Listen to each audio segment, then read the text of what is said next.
portanto, os formulários de inscrição para a questão da mentoria. Acho que não houve ninguém que falou em relação a... Houve uma ou duas pessoas que falaram que gostavam de fazer freelancer, mas não houve nenhuma dúvida em relação a isso especificamente. Portanto, também não consigo começar por lado nenhum. Pronto, já está a gravar. Depois posso... se calhar posso começar... Estão-me a ouvir todos, certo? Bem.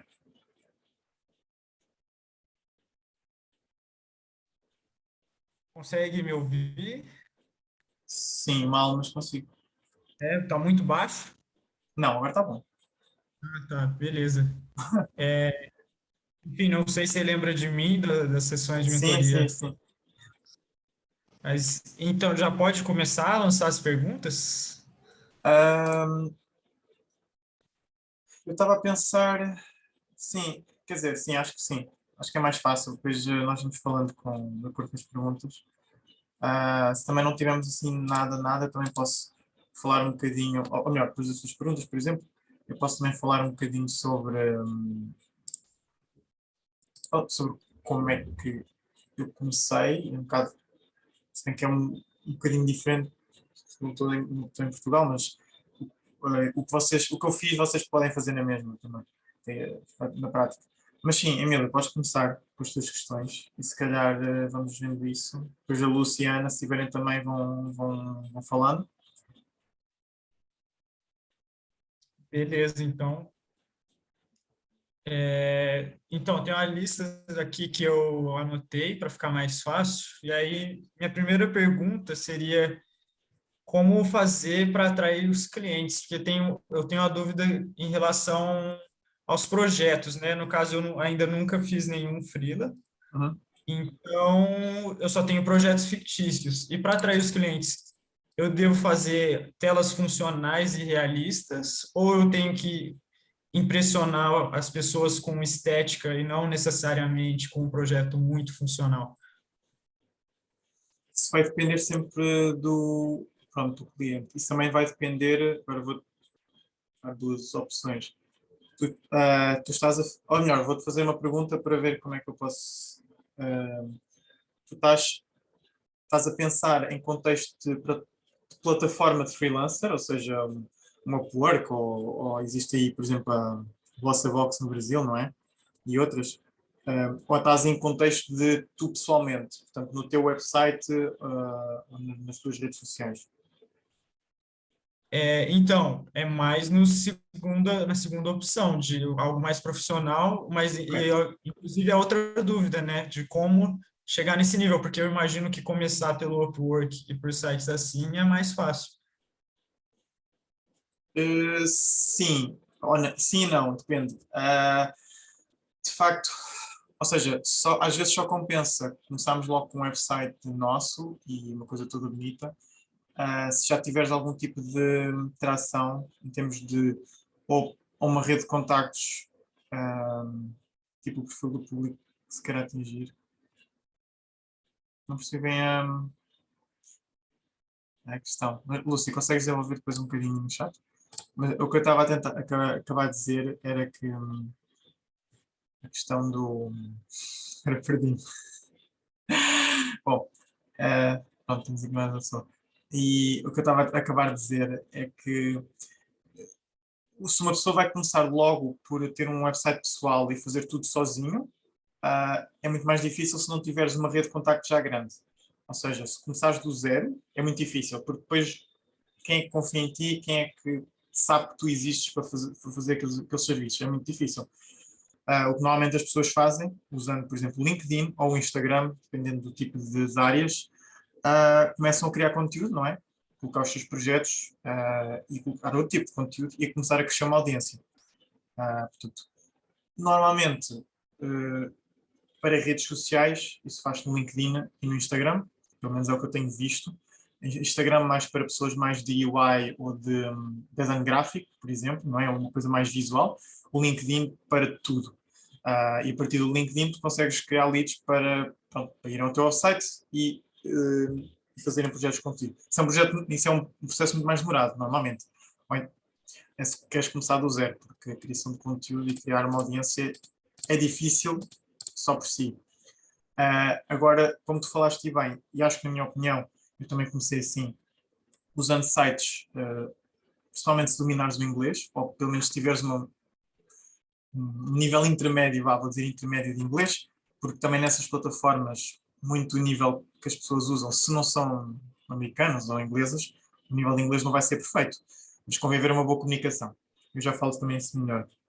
Mas uma pessoa começar no Fiverr, no Upwork, no freelancer.com, e há outras, mas essas são as três mais conhecidas. Tens, tens várias coisas boas e várias coisas más. As coisas boas é que tu falaste bem, sim, basta ter apenas projetos fictícios. Quando comecei, eu comecei no Fiverr, também queria no Upwork, mas tinha tanta coisa no Fiverr, tinha tanto trabalho, que eu tipo, tenho a conta no Upwork, mas nunca fiz nenhum projeto por lá. Porque não precisei, simplesmente. Felizmente, não é? Felizmente não precisei. E eu usei o Fiverr, estava a usar essas plataformas, ou seja, eu tinha projetos fictícios e já tinha um projeto real, portanto, tinha um projeto real e um projeto fictício, um projeto para um cliente real, pronto. Por acaso tinha esse. Mas o que é que eu peguei? Tentei, sim, a questão é um bocado dos visuais, sim. O que as pessoas diziam sempre era que as pessoas gostavam dos teus trabalhos, isso era o comentário que aparecia de porque é que as pessoas escolhem a ti e não escolhem os outros? Tem vários fatores, mas um deles é ou o aspecto do trabalho, não é? Ou o preço. Mas isso também para começar, também uma pessoa tem que já pôr na cabeça que não vai poder cobrar o que gostaria de ser pago, mas também o que é acessível para outras pessoas, ou seja, uma pessoa quando paga pouco posso também ir ao Fiverr e vamos também falar sobre um bocadinho mais sobre isso, mas sou uma pessoa, imagina, eu estou a cobrar 20 dólares por uma landing page, por um design de uma landing page. Das duas uma, a pessoa quando compra, 20 dólares são 20 dólares, não é muita coisa. Para a pessoa não é muita coisa, mas para ti, tu não necessariamente tens que dar um trabalho mau, simplesmente estás a começar e precisas dessas primeiras reviews, desses primeiros trabalhos, essa primeira confiança, e isso já é um projeto também real, o que te permite depois continuar a lentamente aumentar preços e ter melhor portfólio, né? Mas garantindo que mesmo por um valor baixinho tu fazes um bom trabalho. Voltando se calhar às tuas perguntas iniciais, portanto, sim, dá para apenas começar com projetos fictícios, desde que sejam muito bem trabalhados. Estamos a falar tanto de UX como de UI. Tentar com o UI, porque as pessoas... no Upwork é mais fácil arranjar projetos de UX. No Fiverr, vou ser honesto, eles lá entendem UX como fazer wireframes, portanto... ainda estão um bocadinho... Pronto. No Upwork, de facto, existem já trabalhos mais específicos para UX e também são trabalhos normalmente mais longos. Mas também o Upwork é uma rede profissional mais complexa de ganhar um trabalho, porque não é os clientes que vêm ter contigo, és tu que vais ter com eles e candidatar-te às propostas que eles têm. Portanto, tu vais apresentar uma proposta a eles, ou é quase uma espécie de concurso. O Fiverr também tem uma funcionalidade dessas, mas é algo secundário. Pronto. E pronto, portanto, e respondendo a tua outra questão, que era qual é que é mais fácil talvez começar? Bem, pela experiência própria, eu sinto que é mais fácil começar nesse tipo de plataformas. Já falamos também do perfil. É mais fácil começar nesse tipo de plataformas e depois, a partir do momento em que tens 3, 4, 5, 6 clientes ou mais, dependendo do quanto tempo quiseres estar lá, tendo em conta que essas plataformas tiram-te uma percentagem do revenue, mas por contrapartida tu não tens trabalho nenhum a conseguir esses clientes, porque eles vêm ter contigo. A partir do momento em que tens algum número de trabalhos, e bons trabalhos, não é, que tu achas que são realmente bons e que foram reais, pronto, a partir daí podes começar a publicar esses mesmos trabalhos, ou seja, a começar ao mesmo tempo nas redes sociais a criar algum tipo de audiência, algum tipo de autoridade no teu espaço e começar a atrair pessoas, não é? Ao mesmo tempo que estás na plataforma. Assim, para te preparares para quando já tiveres alguns trabalhos, uma boa audiência, aí sim saís da plataforma e seres tu o dono de todas as transações, não é? Ninguém te tirar uma parte, apenas os impostos. E pronto. E qual é que é outras dificuldades que cresce com a questão de eu ser sozinho a fazer tudo? É a questão de que vocês têm que ter um workflow muito específico. Eu também vos posso sugerir algum conteúdo sobre isso. Em inglês, desculpa, é em inglês, mas pronto. Uh, pode servir de inspiração para vocês. Temos todo o tipo de processos para chamadas com os clientes, propostas, contratos, se for preciso. Há quem não se contrate, atenção, não é uma coisa obrigatória. A questão dos pagamentos, a questão de milestones em termos de entrega de trabalho, como é que funciona o feedback. Portanto, essas coisas vocês já têm que estar muito bem definidas. Ana, sim, eu estava a falar especificamente já quando a pessoa compra o teu serviço, ou seja, quer um serviço teu, mas antes disso é super importante criar um funil de vendas, exatamente. É tal como se fôssemos vender um produto ou um serviço. Nós estamos a vender, vocês estão a vender um serviço, que é vocês fazerem projetos de UX ou projetos de UI ou de web design para essas pessoas. E tem que haver um funil de vendas, pode ser mais complexo, menos complexo, pode começar com conteúdo grátis nas vossas redes sociais, pode começar depois pode ter chamadas, por exemplo, chamadas de grátis de discovery, estão a ver, uma coisa assim, 10, 20 minutos, para vocês perceberem, as pessoas podem falar com vocês sem compromisso, pode haver algum tipo de material que as pessoas façam download, e-books, templates, essas coisas, que isso é o que muitos freelancers fazem, criam conteúdos, por exemplo, para recolher e-mails, não é? Mas isso dá trabalho, isso dá muito trabalho. E vocês sendo sozinhos, dá muito trabalho a sério. Por isso é que, ao começar numa plataforma que já faz isso tudo por vocês, vocês têm tempo para planear e começar a construir lentamente esse tipo de materiais, para quando saírem dessas plataformas, já estiverem preparados para sair, já conseguem criar um funil de vendas bom, não é? E ter uma audiência minimamente grande, não é preciso ser muito grande, mas que seja uma boa audiência e pessoas que sigam e que gostem do vosso trabalho, e que também possam, de certa maneira, recomendar aos outros.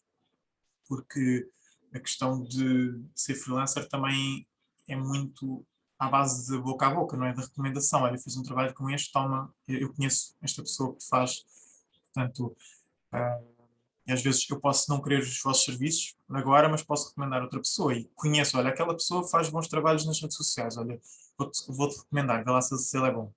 Até tem uma chamada grátis que podes fazer e perguntar e ver como é que é o... Pronto. Há aí esse determinado de coisas que vocês podem... Lá está, é construir um funil de vendas. Portanto, há aqueles tipos de conteúdos que vocês se calhar veem, que um freelancer tem que saber tudo, tem que saber marketing, tem que saber o próprio trabalho, tem que saber gestão e toda a parte financeira, portanto, é um bocado a sua própria empresa.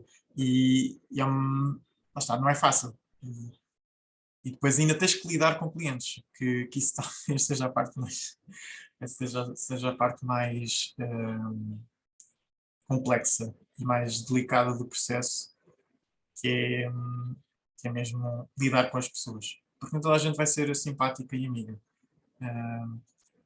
É, para quem, ou seja, se calhar para quem trabalhou já em call centers e coisas assim, se calhar esse sentimento pode ser semelhante, mas para quem não está habituado a lidar com pessoas, numa relação estritamente profissional ou que ninguém se conhece ainda, é bastante uma tarefa um bocadinho difícil e às vezes dá porcaria.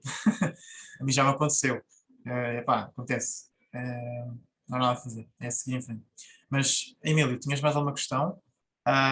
Luciana, Pri, a Pri, chegaste aqui mais tarde. Não sei se queres que recapitule alguma coisa. Podem também ligar os microfones. Não precisam estar a escrever só no chão. Então, Miguel, eu tenho Diz. sim. E eu não sei se eu não entendi ou se você não... No comecinho da minha pergunta, eu perguntei sobre, nessa primeira parte ainda, que eu não tenho nenhum trabalho profissional, eu Sim, preciso mostrar projetos fictícios. sim, Eu vejo, por exemplo, no Dribbble e no sim, Behance, tem muitas telas que você vê que é claramente muita estética e não muita funcionalidade, é muito impressionar pela Verdade. UI do que mesmo um UX, sei lá, um flow realmente interessante para um projeto de verdade. E aí uma das dúvidas é essa, se para eu arrumar clientes é mais interessante eu fazer um projeto, mesmo que fictício, mas Hum. mais pautado na realidade, ou eu devo impressionar realmente com a estética? Se, bem, isso é, eu não fiz isso, ou seja, eu posso estar a dizer, não é preciso fazer isso, mas se calhar até é bom. Eu, os meus projetos mesmo fictícios que eu fiz foram sempre, à exceção talvez de um projeto, foram sempre projetos com objetivamente, ou projetos que eu queria começar, ou projetos ou ideias que eu tinha, estás a ver? Portanto, eu fiz o projeto a tentar ao máximo ser real, não é? Ou tentar simular alguma coisa real. Eu sei que existe muita coisa no Dribble, principalmente no Dribble, se for mais para UI, que aquilo nunca na vida conseguia ser implementado. Acho que um developer se olhasse para aquilo ficava assim, que é isto. Mas de facto é que atrai os clientes, muitos clientes. Agora, numa vertente mais de UX, essas coisas do Dribble, se as pessoas são atraídas por esse trabalho, eles não querem UX, querem UI. Portanto, aí é essa questão de. Agora, se querem UI, acho que podes tentar criar um equilíbrio de projetos que tu fizeste, mas também essas coisas mais bonitas do Dribble, não é? Um aplicativo, assim, umas coisas com 3 ou 4 telas. É, acho que é bom. Não te vai estragar o negócio, digamos. As pessoas vão gostar, se for bonito, as pessoas vão gostar e vão ficar atraídas por isso. Só existe um senão, e que já me aconteceu uma vez, foi, mais ou menos, foi tipo, alguém veio a dizer que queria um design semelhante àquele, e àquele, ele trouxe-me um screenshot que era uma dessas coisas do Dribble, que aquilo não, não fazia muito sentido ser desenvolvido na prática, estás a ver? E eu fiquei tipo, que é isto? Portanto, as pessoas às vezes podem depois pegar nesses teus projetos e achar que querem alguma coisa igual, mas tu dizes, não, isto é fictício, isto na prática não, ou então ficas um bocadinho entalado, então tens que dar assim a volta à pessoa. Lúcio, me recomendaram, espera aí, está aqui umas perguntas antes, ainda não sei se respondi à pergunta, portanto, é um bocado, se conseguiste ter um equilíbrio entre as duas coisas, de coisas mais bonitas, mas coisas também mais funcionais, acho que isso é perfeito, não é? E depois também depende do tipo de plataforma em que tu estás e como é que tu consegues mostrar esse trabalho, porque às vezes no Fiverr ele só te dá para pôr imagens e vídeos, isso é muito redutor. Eu acho que eles nem deixam de pôr links na descrição, eu lembro qualquer coisa disso. Portanto, é muito mais virado às imagens. Mas se calhar outras plataformas, tipo o Upwork, que eles já te permitem enviar, como tudo candidata, já consegues enviar os teus projetos. Portanto, já consegues mandar case studies completos, etc. Agora, para Fiverr e coisas assim, como o foco é muito mais imagem, se tu quiseres tentar uma coisa, mostrar algo de UX, bem, é quase impossível, na minha opinião. Ou então podes tentar redirecionar as pessoas para o teu portfólio, mas eu não sei se é essa questão dos links que eu acho que eles não me deixavam. Já não me lembro. Ana, dizes que o bom é que, acho que isto era entendido há bocado, o bom é que se desenvolve para lidar com stakeholders e pares em uma empresa. Verdade, exato. Acabas por lidar com pessoas que não conheces, é como se tivesses já uma empresa ou tivesses várias equipas e tens que também conviver e trabalhar muitas vezes com pessoas que não conheces de lado nenhum, mas têm que trabalhar em conjunto. Um, e às vezes nem sempre é um mar de rosas estar em determinadas empresas. Nessas plataformas é mais o UI mesmo, exato. Se você focar na parte do UX, tem mais no Medium e o Xflow e os sites próprios também. Pois, lá está. Uh, é o que eu estava também a dizer. Para mostrar processos de UX, é difícil nesses sites. Porquê? Porque é muito mais focado em imagens. Portanto, eu não sei se, por exemplo, no Upwork, eu acho que tenho certeza que quando uma pessoa se candidata, tu podes colocar a tua informação e aí podes dar o link dos teus case studies, dos teus projetos. Também no próprio perfil tu consegues incluir isso, mas de resto o Upwork é um bocadinho à parte. A maioria das plataformas, Fluencer.com também é muito. assim, virado para o UI. Ah, agora, o que tu podes fazer é mostrar o UI, mas fazer o processo todo UX por trás. Mas isso tens que justificar o preço que cobras, porque vais demorar muito mais tempo. Eles podem achar, então, mas eu só preciso de um design. Não, não, mas eu tenho que fazer isto tudo antes para, para chegar a este teu design que tu queres. Há pessoas que não gostam disso, porque também não percebem. Às É vezes não. aquela coisa que o meu professor dizia, não é só telinha bonita. Tem todo um processo antes, mas a gente tem que tentar convencer a pessoa de que tem todo esse processo antes e tentar deixar ela dentro também daquele projeto para Exato. acompanhar e saber o que está sendo feito, porque as pessoas elas veem aquelas telas bonitas e elas não veem todo o processo de pesquisa, de empatia que veio antes. Exatamente.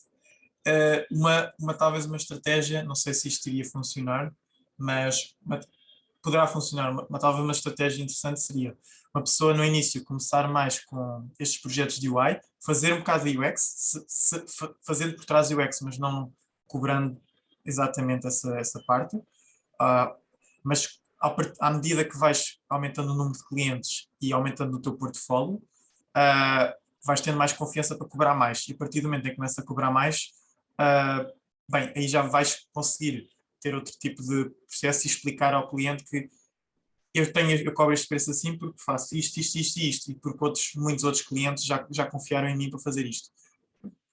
E a conversa pode ser assim, mas isso só após algum tempo, porque no início, bem, ou as pessoas conhecem-te e sabem que tu vais fazer um bom trabalho, daí também a influência de amigos, famílias, conhecidos, rede de contactos, não é? Já é inicial, ou se a pessoa não te conhece a nenhum, na maioria das plataformas vai ser difícil eles aceitarem um processo tão completo e por isso aí um preço mais alto. Lúcia, tu falaste e diz, querias dizer alguma coisa? Tipo, e se tiver boa noite, pessoal, desculpa, não falei. Tipo, e se a gente pensar em um perfil de cliente que a gente queira atingir, né? Um perfil de empresa, porque cada cliente, cada perfil tem as suas exigências, né? A sua forma de avaliar o portfólio, né? Tem aquele perfil que está muito mais preocupado com o processo, aquele perfil que está preocupado mais com a parte da interface, depende da necessidade dele, né? Então, vai depender também, assim, o que eu acho, pelo menos me recomendaram, uma mentora também me recomendou isso. Ela falou até assim, veja as empresas que você tem vontade, nas quais você tem vontade de trabalhar, veja quem trabalha nela ali, né? Veja o perfil no LinkedIn, por exemplo, dessas pessoas, e veja o portfólio dessas pessoas, para ver como é que é o portfólio delas, para você ver ali o que você pode atingir para alcançar o seu objetivo de trabalhar naquela empresa. Sim, sim, isso mais, ou seja, estás a falar mais de uma perspectiva de eu agora vou conseguir trabalhos de freelancer para depois me candidatar a empresas com aquele tipo de estilo de trabalho, estilo de processos. E, sim, mas mesmo se trabalhares por conta própria sempre, ou seja, sempre como freelancer, tu tens um estilo específico, ou vais ter um processo específico, um estilo específico, um estilo de design específico. E isso vai atrair determinados clientes automaticamente. Pelo menos assim foi assim comigo. Posso dizer uma curiosidade, se repararem, essas plataformas têm um público-alvo muito mais ocidental, depois por contraste um público-alvo mais oriental. E os estilos a mentalidade e os estilos de design e de maneiras de fazer as coisas é diferente. Culturas diferentes, pronto. E eu reparei que eu atraí muito mais pessoas dos Estados Unidos da América, do Reino Unido, países europeus, porque eu tinha um perfil que se adequava muito mais, o estilo de design, o estilo de comunicação adequava-se muito mais a eles. Portanto, o mais este que eu tive foram pessoas de Israel, por exemplo. Foi sempre tudo para o Ocidente.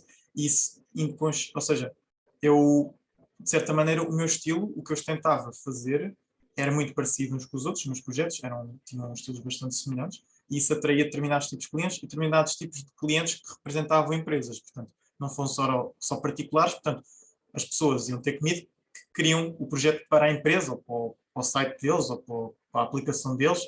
Portanto, de certa maneira, e isso também, Lúcio, disseste bem, portanto, mesmo, ou seja, mesmo se eu me quiser candidatar no futuro a uma empresa, eu tenho de olho esta empresa que eu quero trabalhar, é tentar ver se o meu estilo e se os meus processos estão alinhados com os dessas empresas, ver as pessoas no LinkedIn, ver os designers que trabalham lá, ver os pesquisadores que trabalham lá, e realmente se faz algum tipo de fit, porque depois na candidatura é muito mais fácil, porque as pessoas quando estão a ver, eu próprio, um bocado biased, portanto, enviesado às vezes quando eu vejo projetos, se eu olhar só para UI, só especificamente para aspecto, e há projetos que eu olho e digo, eu não gosto deste estilo, não gosto como as pessoas fazem aquilo. Não quer dizer que esteja mal feito, mas os meus olhos já estão programados para um estilo específico que eu gosto bastante, ou uma área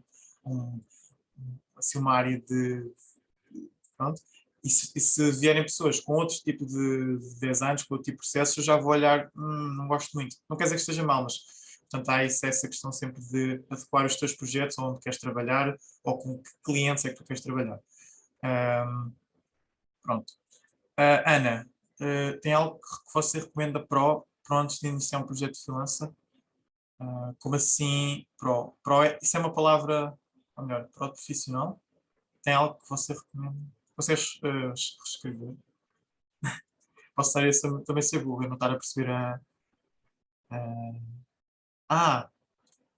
tem algo que você recomenda? Espera, para o antes? Espera, se ainda acabaste.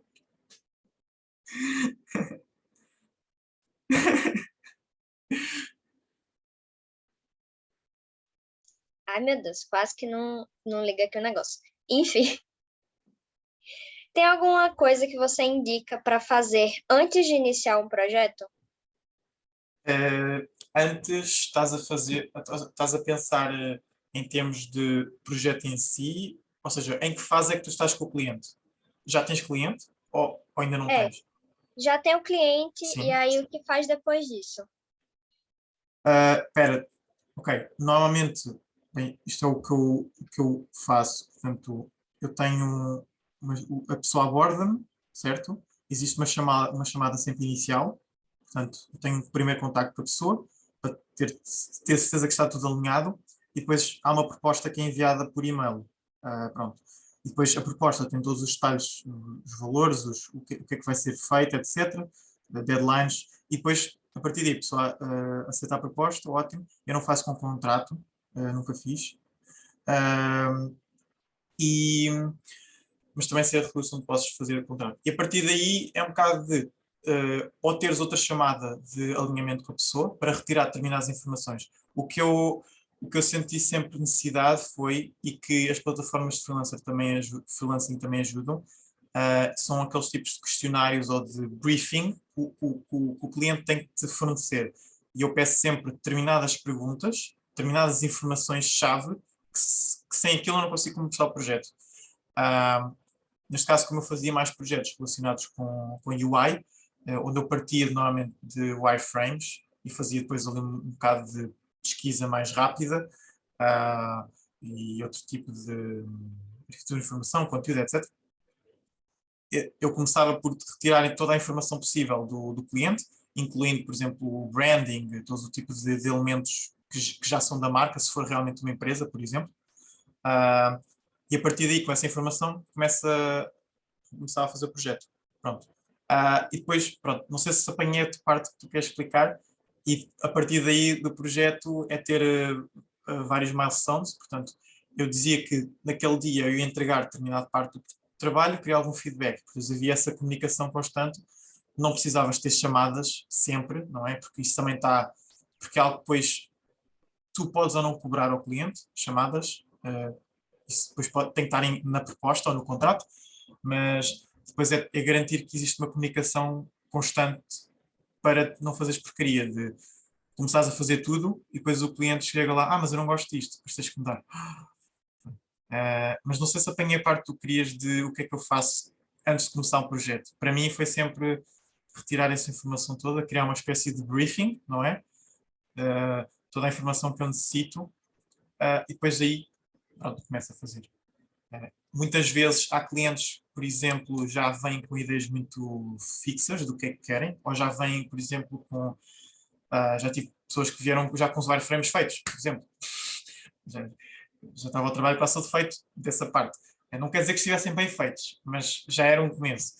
Outras pessoas que só diziam, eu quero isto. E tu é que tinhas que inventar com a informação que dizias. Depois vem aqui também a dificuldade em, às vezes, lidar com as pessoas, que é um dos problemas que eu falei até no início. Que às vezes as pessoas não colaboram muito contigo.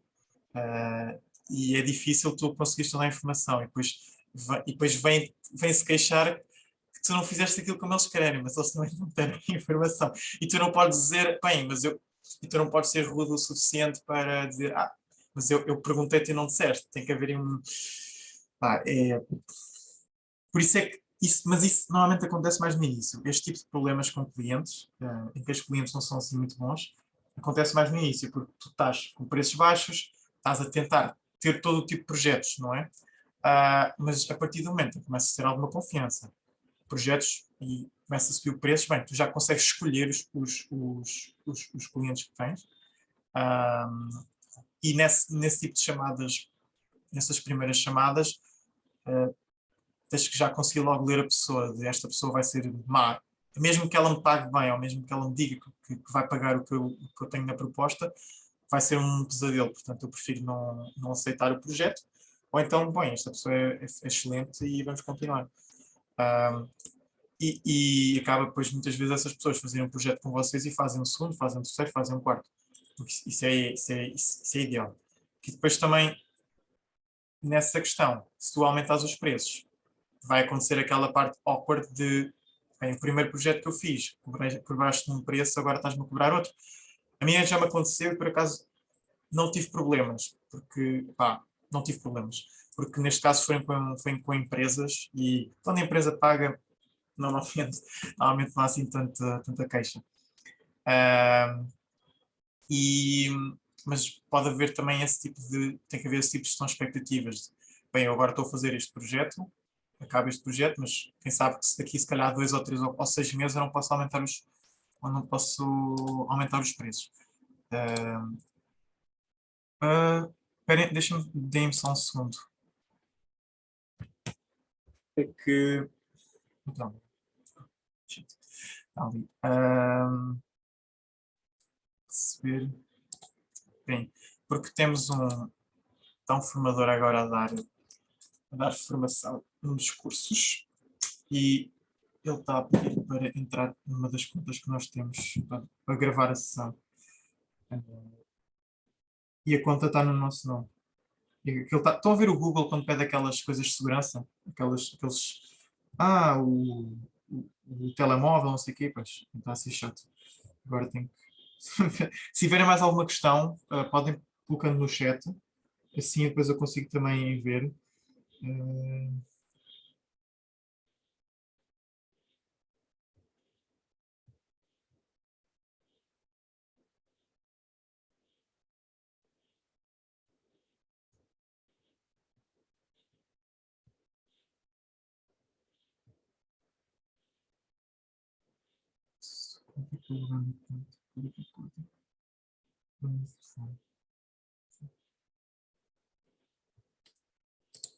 Marcelo, como entraste depois, também se quiseres fazer alguma questão, podes fazer. De qualquer das maneiras, a sessão também está gravada, portanto consegues ver o que foi já dito depois na gravação. Eu estava digitando aqui, mas eu vou... Estão me Tá ouvindo? bom. Sim, estamos a ouvir. Tá, eu vou perguntar, e aí se já foi respondido, você pode falar rapidamente, se não, aí você pode explicar um pouco melhor. Mas minhas dúvidas principais são em duas questões, né? A questão da precificação, qual que você acha que é a melhor forma de precificar, né? Eu já trabalho já um pouco como freela, já comecei a pegar alguns... Meu primeiro freelancer de Wii eu peguei agora, tem alguns meses, e eu estou cobrando por hora, né? Então eu faço uma cobrança por hora, okay. No caso eu fechei R$80 por hora com a empresa. Normalmente quando eu pego qualquer projeto eu faço uma estimativa de quantas horas Uhum. Aquela etapa do projeto vai dar, passo isso para eles, eles aprovam e a gente faz. E aí, normalmente, eu consigo passar para eles uma estimativa de valor, né? E, ao mesmo tempo, também eu consigo fazer mais ou menos naquela quantidade de horas que a gente combinou, né? Uma outra forma seria fazer com escopo fechado, né? Fazer um projeto com valor fixo. Sim. Só que como o I é uma coisa que normalmente a gente vai tratando as melhorias e as coisas, é um organismo vivo, né? A peça ela continua a mudar, o Figma, a gente vai implementando mais coisas, eu acho por bem cobrar por hora. Então, eu não sei se é a melhor forma. Né? Sobre essa questão, é uma velha questão do cobrar por hora ou cobrar por projeto, não é? Anília, depois eu já respondo à tua questão também, mas quando eu comecei no Fiverr, o Fiverr é a projeto, o Upwork, por exemplo, é a hora, ou pelo menos eles têm essa opção da hora. Mas eu continuei a cobrar por projeto, depois saí do Fiverr, porque depois eu consegui perceber muito bem quanto tempo é que eu demorava e, pronto, e aceito, cobrava sempre um bocadinho mais do que eu achava que ia demorar em termos de horas para acomodar as revisões. Mas não existe um modelo melhor entre hora e entre projeto. Mas eu tenho aqui eu tenho aqui uma coisa que deixa-me buscar. Ver se consigo mostrar. Acho que eu tinha um gráfico qualquer que mostrava essa diferença. Tem alguns recursos de freelancer que ainda guardava aqui no Notion. Agora procurar isto. Qualquer coisa depois disponibiliza para a gente lá no Slack, né? Mas eu sei mais ou menos onde é que está. É só. É só encontrar. Está aqui, encontrei.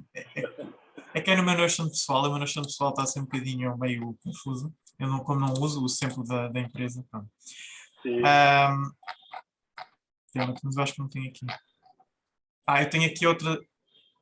Eu tenho aqui outra coisa que eu vos posso também explicar. Não, mas a questão do preço preço por hora é assim. Se, se ai, lá está, como eu disse, não há uma coisa ideal. Depende de ti, depende dos clientes também. Pode haver até clientes que fazes por hora, outros clientes que façam pelo pacote inteiro. E também vai depender como é que tu fazes a proposta, o contrato. Imagina que por hora acho que faz muito mais sentido se tu trabalhares para empresas, para agências, para... Porquê? Porque normalmente eles andam sempre com demasiadas revisões. E isso foi o que eu sempre ouvi, foi que para trabalhar para empresas, principalmente para agências, faz mais sentido ser por hora. Porque aí eles não podem propriamente abusar de ti, porque sabem, se forem cobrar, se forem pedir mais uma revisão, mais uma coisinha, eles vão ter que te pagar. Agora, para clientes que tu, por exemplo, já tens mais confiança, ou que é um projeto bastante grande, é uma questão de, ok, eu cobro 1000 euros, por exemplo, só estou aqui um valor, mas tens direito a duas revisões, a duas rondas de revisões, não é? A partir do momento em que essas duas rondas de revisões passam, agora cobro-te a hora, por exemplo, por mais, a partir do momento. Depois, se essas duas revisões acabam, a partir daí, X euros a hora, pronto. Há esse tipo, esse formato também, ou então há um formato de, olha, o projeto é isto e tens todas as revisões que quiseres. Isso também existe, mas é mais arriscado. Mas isso é com clientes que tu já conheces bem, não é? Clientes que já tens confiança e a partir de clientes que já não serão a primeira vez que tu estás a falar com eles. Que as pessoas sabem como é que tu trabalhas e tu sabes que eles não vão ser exigentes ao ponto de te esgotarem todo o tempo e vão ser razoáveis com as revisões. E uma outra questão também que eu não sei se já comentou no começo, no início, né? É em relação a como que você pensa para a divulgação, né? Por exemplo, essa empresa, eu trabalho com um trabalho fixo, né? E essa empresa vem através de uma indicação, né? Mas, por exemplo, se futuramente, eu penso futuramente talvez partir só para freela, né? Trabalhar só com freelancer, como que seria para fazer essa divulgação, né? De repente fazer um site, colocar os projetos no site, postando conteúdo no LinkedIn, você acha que é esse o caminho? Sim, já falámos um bocadinho disso, mas podemos aqui falar de novo, que é um processo mais complexo, não é? Quando começas sozinho e sem plataforma ou sem algum tipo de referências, e vais ter que construir, portanto, todo o tipo de uma audiência e conteúdo e ganhar autoridade naquele espaço para começares a atrair os clientes.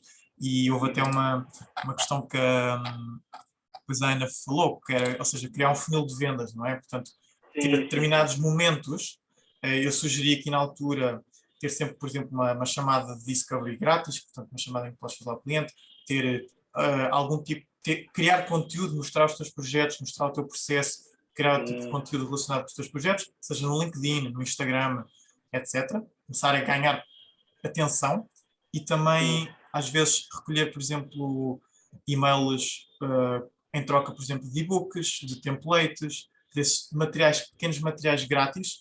Eu lembro, por exemplo, eu seguia vários freelancers no TikTok, por exemplo, o TikTok também é uma plataforma bastante válida para esse tipo de coisas.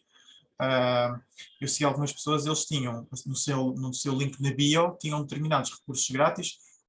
Lembro de uma vez que eu fiz vários downloads de templates, também fiz vários downloads de coisas de, por exemplo, gestão de tempo, time tracking, de templates de propostas, templates de contratos, portanto, esses materiais que tu podes atrair as pessoas com, pessoas, pronto. Gerar conteúdo, né? Sim, é gerar conteúdo, mas isso é difícil. E o que eu até falei foi começar primeiro, ao mesmo tempo que uma pessoa está nas plataformas ou trabalhar com empresas ou com agências, paralelamente começar a criar essa audiência com os projetos que estás a fazer até um momento em que te sentires confortável o suficiente para começar sozinho, e aí já tens uma audiência, já tens uma estrutura de um conteúdo bastante definido, já tens uma rede de contactos, consegues recorrer. Há quem também põe anúncios, e é o que estávamos a falar, de uma influência tem que ser um bocado polivalente em bastantes áreas, não é? Desde a parte do pessoal trabalha em si, mas também do marketing, das vendas, da comunicação, a próprio web design, não é? Portanto, se eu tiver um site próprio, ou eu tenho que saber programar ou mexer no WordPress, no Webflow, ou então usar uma coisa mais simples, tipo o Xfolio, Medium, mas isso se calhar não é muito recomendável para uma pessoa que tem uma página. Portanto, tens de também saber a questão do web design e garantir que o teu site está bom. E ou tens que gastar dinheiro para alguém fazer por ti, ou tens que aprender, portanto, mais tempo. Não é impossível, mas as pessoas fazem isso. Sim, não, faz todo sentido, com certeza. Eu queria... Não, eu acho que não queria acabar a questão das horas. Sim, queria. A questão da horas versus a projeto. Cobrar a hora, cobrar a projeto. Uma coisa que eu também... Pronto, uma ideia é que, às vezes, ou seja, se tu não souberes bem o número o tempo que estás a... Ou seja, tu ao cobrares por hora podes estar a penalizar-te a ti próprio por seres bastante eficiente. Imagina, estás a ver, imagina que eu faço um projeto em 3 horas, mas o projeto é muito bom e eu acho que não vale 3 horas, ou seja, acho que vale muito mais para aquele tempo que eu tive a fazer. E isso aumenta com a experiência. Portanto, se pensares também numa lógica, no início eu posso cobrar a hora, mas cada vez mais eu vou cobrando a projeto, porque aquele projeto que eu fiz posso demorar pouco tempo, mas já tenho o conhecimento todo de 10 ou 20 ou 100 projetos que eu fiz anteriormente. Portanto, o valor de horas já não interessa. Eu vou cobrar 1000 ou 2000 por este projeto, porque eu valo o valor que eu vou entregar a isto. Há essa perspectiva também. Portanto, não há uma coisa errada, uma coisa certa. Depende para quem é que estás a vender, em que fase é que estás. Emílio, a tua pergunta, se faço ainda trabalhos no Fiverr? Não. Eu até vos posso mostrar o meu perfil. Acho que não. Se por fazer login, eu não me lembro do login. Mas pronto, eu no Fiverr, como é que foi a minha jornada no Fiverr? Eu cheguei a nível 1, Eles têm 2 níveis e depois tem o Fiverr Pro. Mas neste caso o Fiverr Pro é uma candidatura que tu fazes. Eu cheguei ao nível 1, que é metade do nível 2. E deixa eu mostrar aqui. Eu agora posso também vos falar um bocadinho sobre a questão do perfil, sobre a questão das imagens, como é que eu tinha isto. O que eu posso... Tenho aqui mensagens que eu... Bem, que não te respondi, desculpa. É o que dá. O que eu vou fazer aqui um disclaimer é de... Quando eu acabei no Fiverr e passei para fora, eu também comecei com a da Startup, portanto o tempo que eu tinha para estar no Fiverr era muito pouco. Porquê? Porque, como eu expliquei no início, algumas pessoas não estavam aqui, mas eu tinha demasiado trabalho no Fiverr. Quando eu digo demasiado, era demasiado. Eu tinha que recusar projetos, para ter direito. Então eu, quando comecei a da Starter e também depois estava a acabar a faculdade, saí do Fiverr no sentido de eu não consigo tantos projetos, vamos acalmar aqui, eu já tenho um portfólio suficientemente bom, já tenho aqui um monte de projetos que eu consigo pegar isto a mais do título pessoal. Pronto. Ou seja, os preços que eu tenho aqui eram os meus preços pré eu valorizar-me o suficiente. Portanto, a minha ideia, eu ainda tinha planos na altura de voltar ao Fiverr, mas era com uma metodologia diferente, já cobrar por milestones, que eles já na altura já permitiam, e cobrar muito mais. Portanto, já estava numa fase em que eu me sentia confortável em aumentar os preços. Portanto, que eu depois aumentei para clientes fora do Fiverr. Até o meu último cliente é uma empresa do Reino Unido, uma empresa na área da saúde. Ou seja, eles contactaram primeiro comigo no Fiverr, mas depois fora do Fiverr eu já descobri um preço diferente.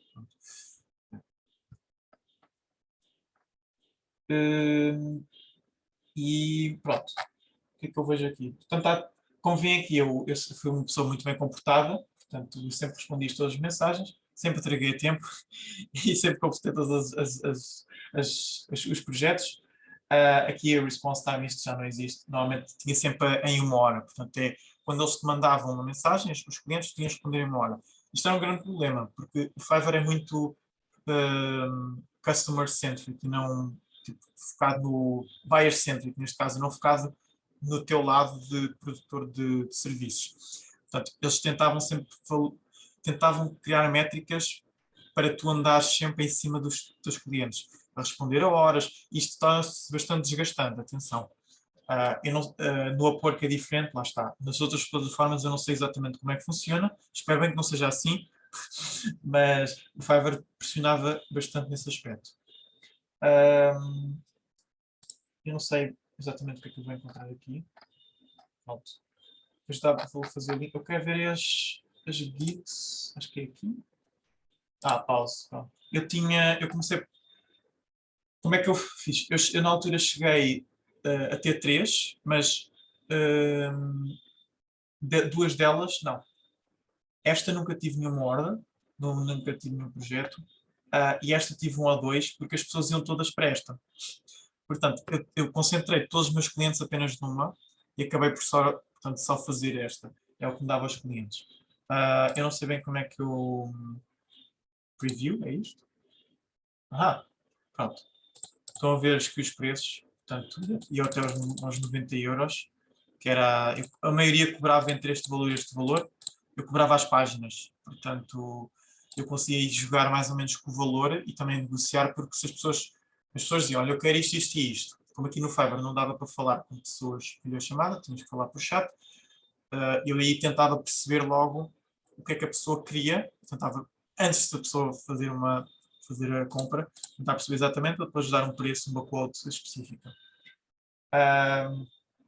E depois, ou seja, depois há aqui, como vê este thumbnail, isto era um projeto real na altura, que eu fiz, este é fictício, mas era um projeto, olha isto, por acaso, isto era uma landing page que eu desenhei para o lado da Starter, quando ainda não era da Starter, quando ainda era outra ideia, mas tipo a ideia bebezinha.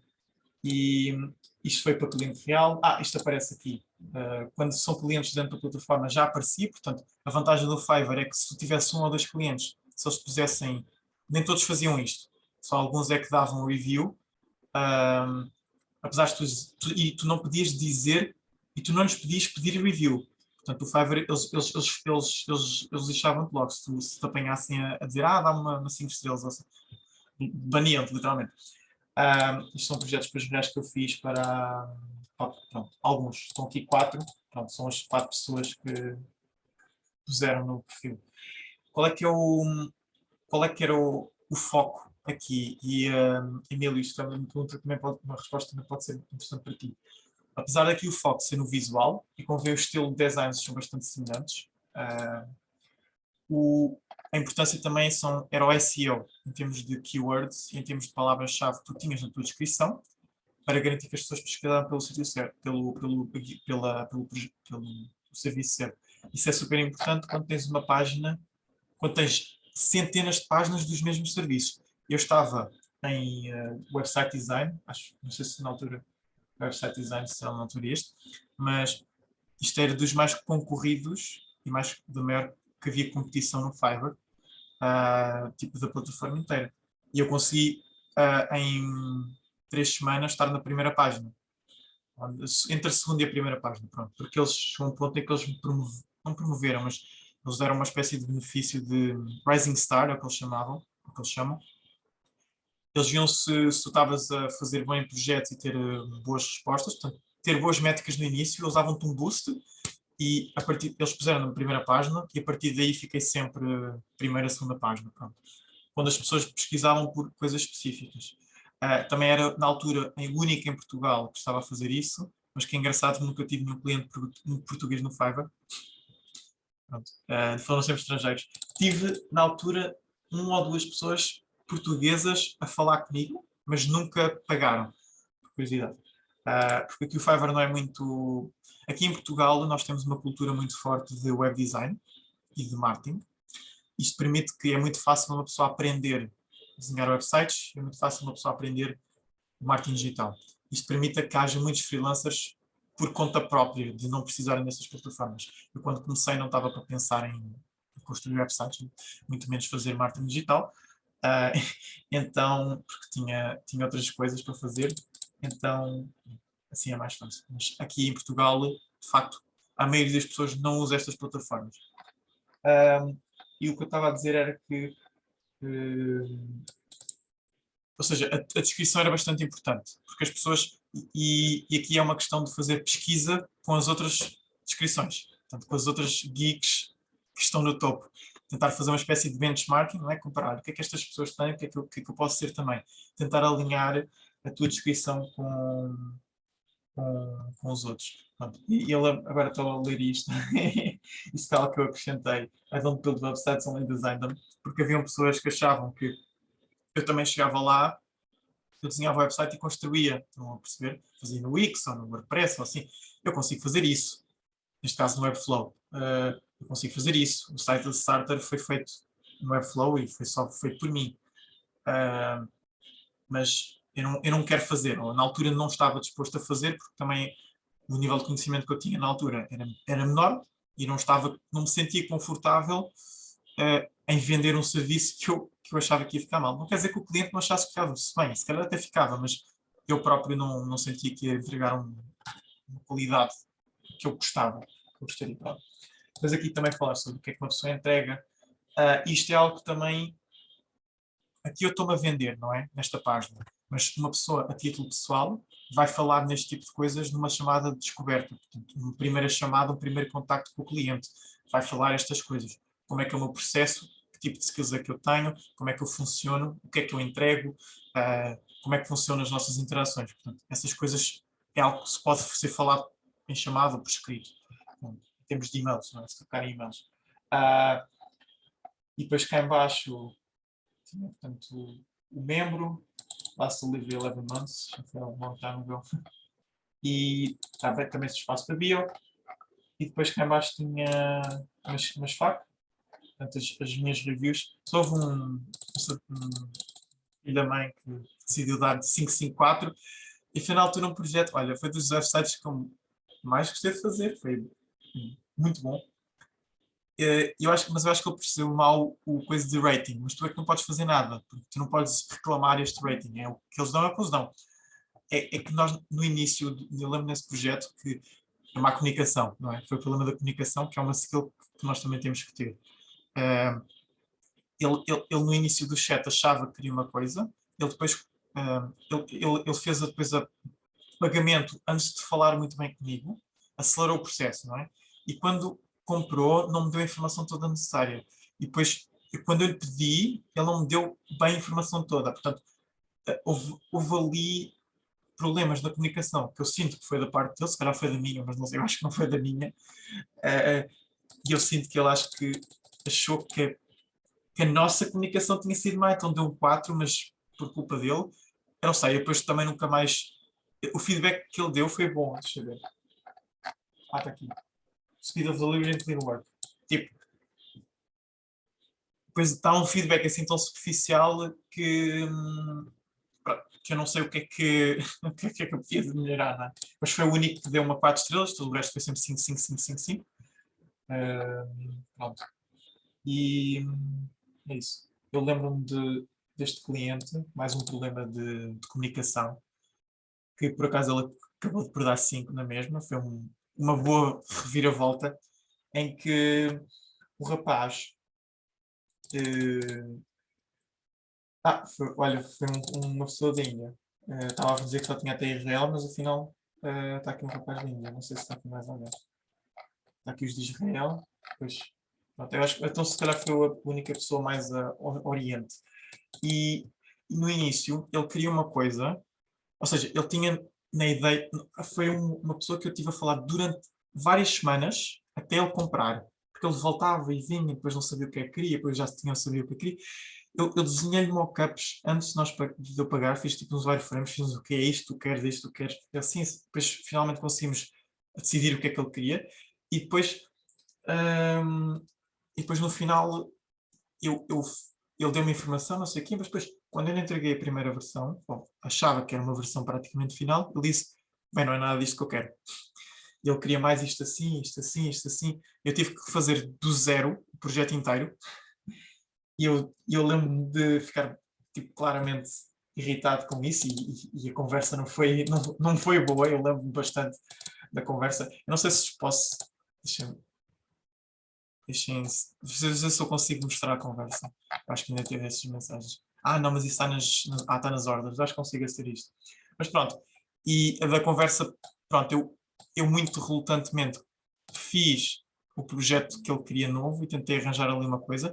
E até foi um dos muito poucos, o único projeto, se não me engano, o único ou dos únicos projetos, que eu fui quase copiar de uma coisa que já tinha visto na internet. Eu sempre, por norma, fiz um bocadinho contra o que eu às vezes falo, que é muitas vezes basear-me em ter uma espécie de quase style guide ou design system próprio. O que eu fazia era sempre criar um projeto sempre do zero para treinar, não é? Para eu próprio treinar também, criar as coisas do zero, criar componentes do zero, criar todo um tipo de layout do zero. E desta pessoa eu lembro de fazer um tutorial na altura e um canal que eu seguia que tinha uma coisa parecida, um projeto parecido. Então eu peguei naquele projeto que dava aos cheiros e até eu fiz ali umas coisas e consegui fazer um projeto semelhante, diferente mas semelhante. Portanto, a base é muito parecida, a ideia. E lá consegui safar. E o gajo depois no final deu-me sim. Deixa eu ver se eu encontro como é que se chama? Chama Radix. Está aqui. Como é que eu vejo?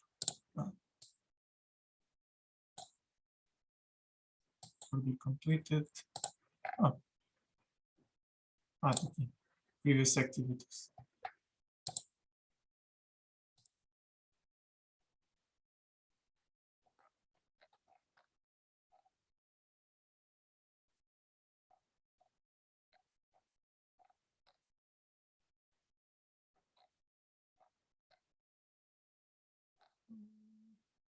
Mas enquanto eu encontro, vocês têm mais alguma questão? Não sei se estava...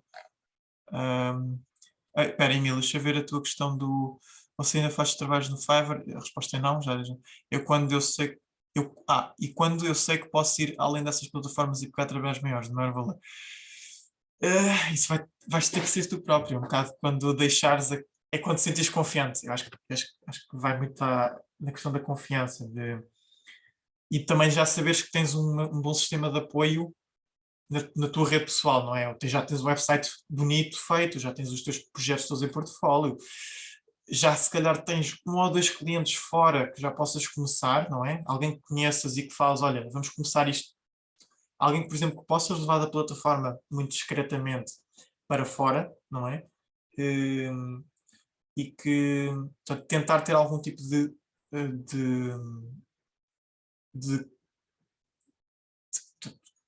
algum tipo de vantagem para quando sais, mas tem tudo a ver com confiança, porque é preciso muito mais trabalho, é preciso outro tipo de abordagem e se calhar no início não vai ser assim tão fácil. Portanto, se calhar até uma espécie de continuar com esse sistema paralelo de eu vou continuar a plataforma, mas já tenho o meu site pessoal, já tenho a minha coisa pessoal, portanto, fazer as duas coisas ao mesmo tempo, até de conseguires teres um rendimento suficientemente grande fora da plataforma, e aí sais da plataforma e ficas a full time, digamos, entre aspas, no teu próprio website, com a tua própria rede. Portanto, isso pode demorar às vezes alguns meses, não é? Isso depois também depende do tempo que vocês têm, do tipo de trabalhos que vocês têm. Eu fazia isto part-time, mas acabava por, como fazia isto durante a faculdade, eu acabava por ignorar completamente a faculdade e fazia isto quase full-time, porque tinha demasiado trabalho. Mas uma pessoa que só trabalha isto part-time tem que haver esse tipo de gestão. Estava a tentar encontrar as mensagens, mas parece que eu fui para a opção errada.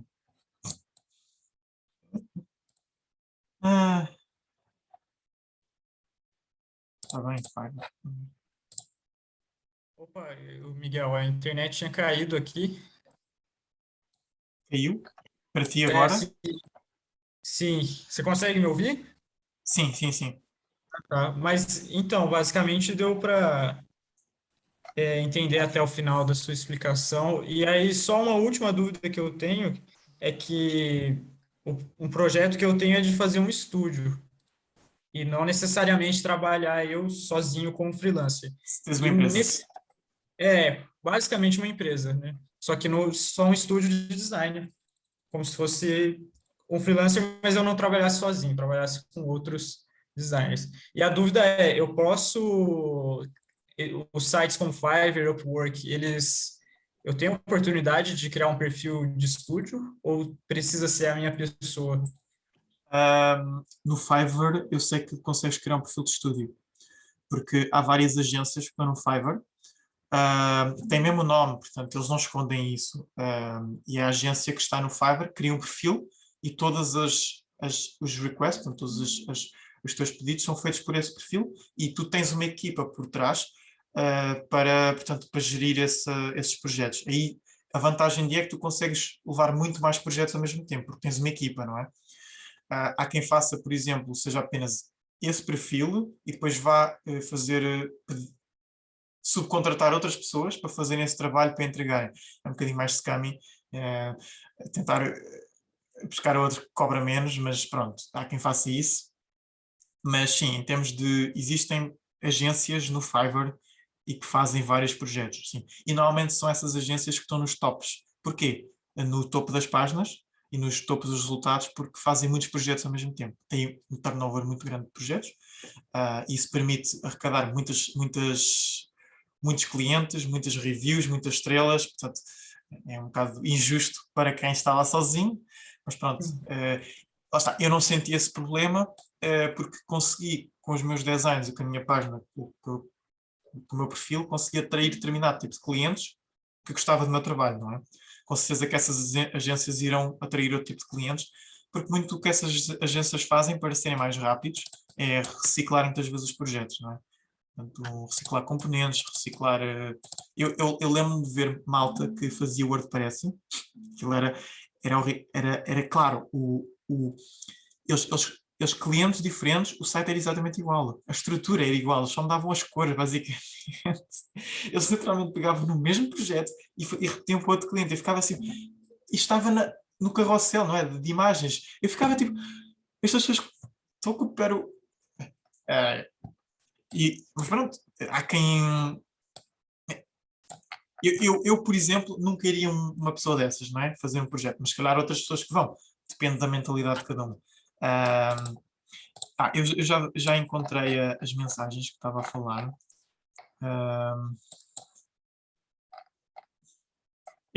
São muitos textos.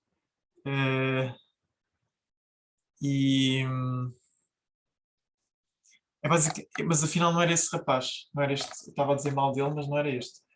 Foi o este de Israel, que ele diz que, pronto, a mensagem também foi boa, não é? Apesar de eu ter literalmente reclamado com o gajo.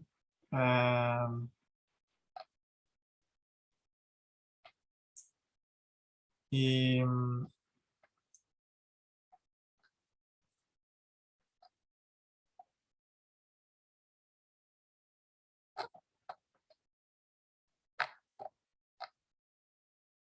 pronto. Mas basicamente eu vou-vos mostrar muito rapidamente. Portanto, isto é um problema de... Ele primeiro... isto era a minha primeira versão. Eu dei-lhe todo o tipo de detalhes. Estão a ver o texto aqui de lado? Isto tem os designs, não é? E tem aqui os detalhes todos a escrito, todo o tipo de justificação, né, que eu normalmente fazia para os projetos, portanto, para justificar o que é que eu fiz, porque é que eu fiz. E ele depois não me respondeu mais, então eu tive que dar a delivery sem o projeto estar acabado, porque ele não me respondeu. Tipo, acabou o tempo, ele não me respondeu. Depois ele vem com uma revision request, que faz sentido, não é? Com cenas bué, tipo, pronto, cenas bué coisas. E depois texto,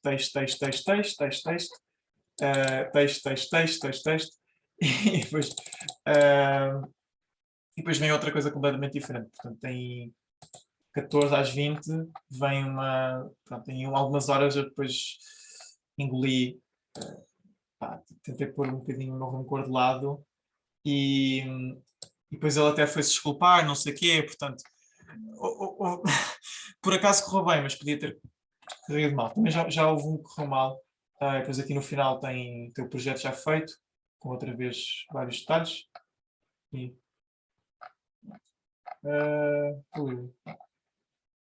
depois ele dá tudo 5. Não sei se... houve um projeto, por exemplo, que correu pessimamente mal, que o gajo cancelou. Isso foi tipo... Eu nem vos vou mostrar isso, mas...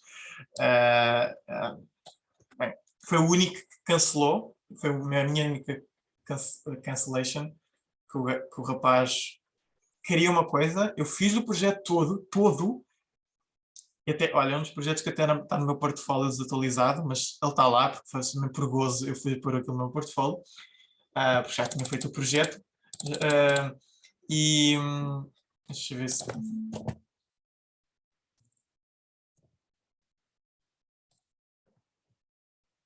Eu já não atualizo o meu portfólio há um ano. Este projeto foi em maio que eu pus aqui. Foi este. Este foi desse cliente que não quis o trabalho. E cá em baixo está tipo, ele queria transformar este website numa coisa mais bonita. Estão a ver? Pronto, eu fiz isso. Mas ele tinha... Até me chegou a dizer com ganda lata que isto não era responsivo. Eu não sou burrinho. Há um ano atrás também não era burro. Mas eu sei muito bem fazer isto em modo responsivo. Eu fiz a porcaria das telas. E se eu fosse construir isto agora, também conseguia fazer. Isto está dividido em 3 colunas. Tipo, tem literalmente um layout de 3 colunas. E este aqui é 2. Este aqui não é nada. Portanto, isto é muito facilmente. E isso foi uma das coisas que me ficou na cabeça. Foi ele dizer que isso não era responsivo, não sei o quê. E quando alguém que não percebe o que estás a fazer vem com esse tipo de nada caiu, não caiu. Lembro-te. Voltou, tinha travado. Travou quando? Tipo há 1 minuto ou 10 segundos?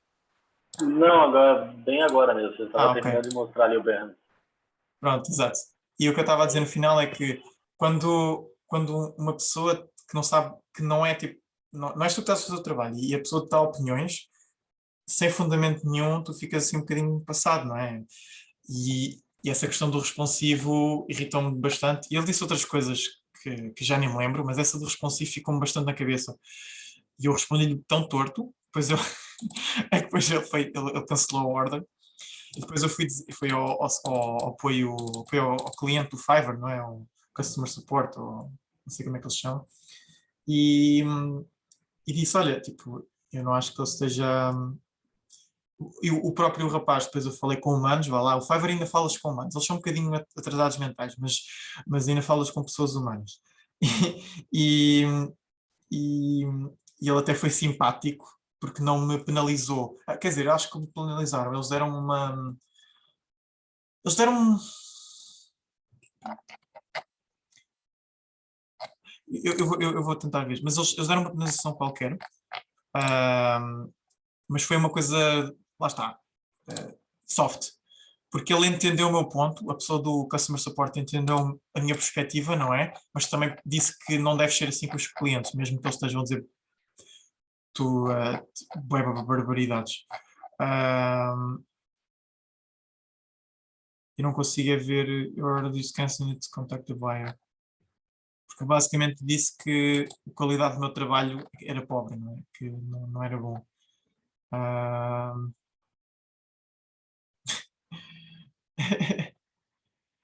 Isto,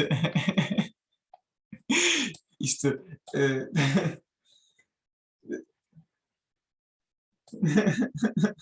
tipo, isto é agressivo, basicamente a dizer que parecia que estava a falar com uma parede, mas é o que eu estava completamente passadinho.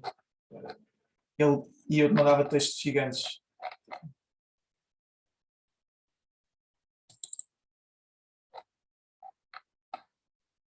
I need some time to review it. Yeah, I like it. Miguel, I don't like your design. Sorry, it's too simple. It's too much white space. Alguma vez alguém se queixou por ter demasiado espaço branco? Bem, isto deve ser a primeira pessoa. Comparado com o anterior, que não é melhor que o da minha concorrência, era. Tipo, ele só mostrou um da concorrência, que era bonzinho, mas não era assim tão bom. Foi um dos requests. Portanto, acabava por ser o que ele achava e não o que eu achava. Portanto, e quando tens este tipo de clientes, é muito difícil, pronto, recateares. É um caso perdido. Bom, Ana, o Cyberscience cada vez foco. Olha, boa recuperação. Tal intervalo, exato. Ana, não tem problema, eu também já estou aqui a expandir o tempo, não é? Já estamos aqui há 1h20. Boa recuperação e obrigado eu por também apareceres, ok? Pelas tuas perguntas. Boa noite.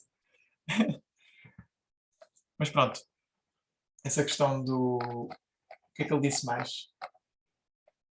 E depois ele continua a repetir a mesma coisa. Portanto, depois de vários dias, too simple, too much white space, ele basicamente copiou a mensagem que tinha dito antes, portanto, isto parecia um robô a falar.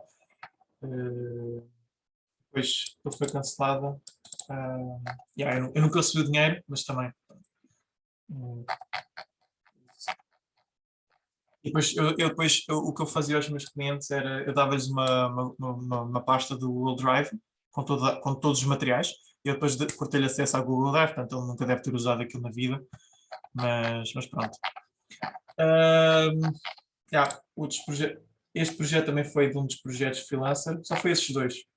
Eu fiz vários, mas só estão aqui dois. Este foi um projeto fictício, este foi um projeto de um concurso que passou a ser cliente, porque acabaram por me pagar, porque ganhei o concurso. Até lhes aproveitei e fiz tipo a imagem, tipo, fazer um rebranding, digamos, do logotipo, não sei o quê. Se bem que o concurso era composto por 2 fases, este não era o site final. O site final foi outro. Mas eu gosto também deste. E na altura, como dava muito trabalho por o site, como dava muito trabalho para pôr aqui o site no portfólio, nunca pus. Lucy, dizes que faço a mesma coisa e dou um prazo para baixar os arquivos. Exato. Eu não dava um prazo, eu ainda tenho os arquivos guardados na minha drive, por exemplo, está tudo lá, mas sim, faz sentido, tens um limite de espaço, principalmente, vais seguir. Eu não publico nada, mas se quiseres ver os projetos antigos, este aqui já é, andei a brincar eu com 3D, porque na altura era o que eu gostava de fazer, ainda gosto, 3D, After Effects, coisas assim, pronto, fazia essas coisas. Mas depois quando comecei com a da Starter esqueci isso tudo. Ainda tenho a subscrição da Adobe, acho que vocês conseguem ver alguns programas, mas não uso metade deles. Para pagar para usar tipo praticamente nada. Outro, o Photoshop e XD, de vez em quando. Mas sim, eu gostava sempre de pôr. Eu tenho outros projetos que. Isto é um problema que eu faço, mas vocês não cometam, que é a questão do não ter o portfólio atualizado, não é? Eu deixei de ter o portfólio atualizado quando comecei a trabalhar noutras coisas, mas eu tive muitos projetos que fiz que eu adorava ter no portfólio, mas nunca os coloquei. E eu sinto que estes projetos que estão aqui não são os meus melhores projetos. Estão aqui porque gosto suficientemente deles. E se forem aqui ver, eu tenho 27 rascunhos. Tenho 27 outras coisas que estão aqui, projetos falsos. Este foi um verdadeiro. Aliás, este foi um dos meus primeiros projetos que eu fiz. Falso, semi-verdadeiro,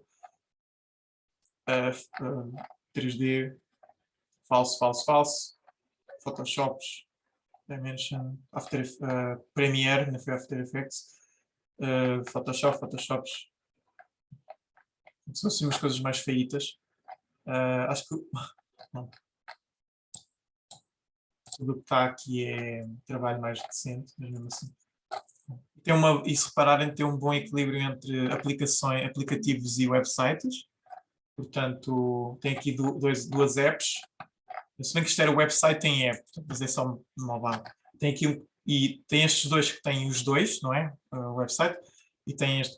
O que aqui falta, por exemplo, e que não tem, é que aqui são muito websites corporate. Portanto, este é um portfólio, mas são tipo websites de empresas. Não há aqui uma variedade de, se calhar, algum tipo de projeto mais complexo. Eu tenho esses projetos, mas não estão aqui. É algum tipo de dashboard, algum tipo de software que é também interessante, dependendo, como acho que a Lucy falou, não é? Dependendo dos clientes que vocês querem atingir ou das empresas que vocês querem candidatar, também convém ter esse tipo de projetos. Se, por exemplo, se eu for trabalhar, não sei se vocês conhecem a OutSystems, que é um unicórnio português, mas eles têm um software no-code, de low-code, desculpem, não é no-code, é low-code, para construir, eles próprios constroem, é uma plataforma para construir softwares. Se eu for candidatar a OutSystems, por exemplo, em UX UI Designer ou UI Designer, eu não vou mostrar uma landing page, eu tenho que mostrar algo muito mais complexo, porque o trabalho que eles fazem é um trabalho, o trabalho de plataforma deles é muito diferente do normal. Portanto, tenho que me adequar aos trabalhos deles. Por exemplo, se eu for um UX Writer e for me candidatar a OutSystems, o UX Writing de uma plataforma é completamente diferente do UX Writing de um aplicativo. Pronto. E, por exemplo, OutSystems é em inglês, portanto o meu trabalho já teria que estar, por exemplo, em inglês automaticamente, não é? Depois também depende da língua. Por exemplo, aqui em Portugal, muitas das vagas já pedem inglês. No UX Writing. Já pedem inglês. No Brasil, o contexto é diferente, não é? Portanto, vocês aí não se precisam preocupar tanto em ter projetos em inglês. Mas aqui é comum nós temos projetos em inglês porque temos muitos clientes europeus, muitos clientes internacionais, tanto a nível pessoal como a nível de empresa. Não é? Pronto. O que é que eu tinha? Eu queria vos mostrar uma coisa. Também está a ficar gravado. Até guardei aqui. Isto é para verem a questão de, falando de volta aos preços, que é uma questão de vocês nunca terem preços fixos. Ou seja, eu não vou cobrar o mesmo preço, ou melhor, eu com um projeto igual, eu não vou cobrar o mesmo preço. Eu tenho que me adaptar aos clientes que tenho. Portanto, clientes X, clientes Y, vais fazer quotes diferentes porque eles são clientes diferentes. E tem aqui um exemplo de, assumindo que o trabalho é exatamente o mesmo, mas tem aqui um cliente A que é uma pessoa independente, portanto é um contabilista que só quer uma landing page, por exemplo, e que não tem muito dinheiro, não é? E depois tens aqui uma empresa que tem muito dinheiro. Mas exatamente o mesmo trabalho tu vais cobrar preços completamente diferentes. Porquê? Porque o valor que tu vais acrescentar ao negócio dessa pessoa, para este contabilista, é ter algum tipo de leads mais qualificados, mas não é nada do outro mundo, porque eles não têm capacidade para atrair, nem têm capacidade de trabalho e de tempo para atrair muitos clientes. Portanto, o extra que ele vai ganhar, entre aspas, com este novo website vai ser pouquinho. Mas uma firma que vai ter um novo rebranding e tem redes sociais para publicar estas coisas, tem anúncios, tem não sei o quê, vai-lhes compensar muito mais ter este novo website. Portanto, tu consegues fazer um pitch do valor que tu vais dar a esta empresa e por isso podes abusar um bocadinho do preço. Mesmo que se calhar ele só te custe 1000 euros a fazer, para ti, podes cobrar 2000 euros porque sentes que o teu trabalho é de qualidade, mas este cliente podes abusar no preço. Ou então fazes o contrário de vamos fazer cobrar pouco a pessoas que não têm muitas capacidades e vamos cobrar muito a quem tem, não é? Se calhar empresas que eu sei que não têm muito dinheiro, vamos abusar um bocadinho, não é? Desde que lhes entregam um bom trabalho, set more value, higher the price. Portanto, depende de quem é que é o vosso cliente. Portanto, cobrar de acordo com o cliente, isso também, a lógica das horas também pode-se aplicar aqui, não é? Ora, pronto. Não sei se tinha... eu posso usar aqui também algumas coisas que eu fui coletando. Tem aqui a TopTal tem um time tracker que vocês podem usar e é grátis, em inglês, mas ele faz-vos o tracking do tempo, principalmente para quem trabalha à hora, não é? Time screenshots for invoicing and payments, portanto também tem outro tipo de ajuda. E depois está aqui este software, Bonsai, que ele faz templates de contratos e de outras coisas, acho que são só em inglês, mas tem aqui um template de quotes, não é? De proposals, de contratos, invoice, portanto estas coisas que são bastante úteis para vocês. Eu fiz alguns cursos, fiz um curso online que também abordava esta questão de freelancer, na altura focado no Upwork, mas e fora da plataforma. E o rapaz, na altura nesse curso online, o rapaz também forneceu outro tipo de proposta. Portanto, olha, isto é a proposta que eu uso, vocês podem fazer o download. Eu vou ver se eu encontro aqui no Figma, porque era uma proposta no Figma, lá está. Uma pessoa editava os valores, fazia o download em PDF e tinha a proposta. Não precisa ser num documento Word, pode ser alguma coisa mais bonita. E o que ele até sugeriu foi vocês criarem todo o tipo de contratos e propostas e essas coisas no vosso branding, não é? Para estar tudo alinhado visualmente com a vossa marca. Isso é um bocadinho de trabalho, mas não é nada impossível. Deixa eu ver se eu encontro essas coisas. Proposal. Está escrito.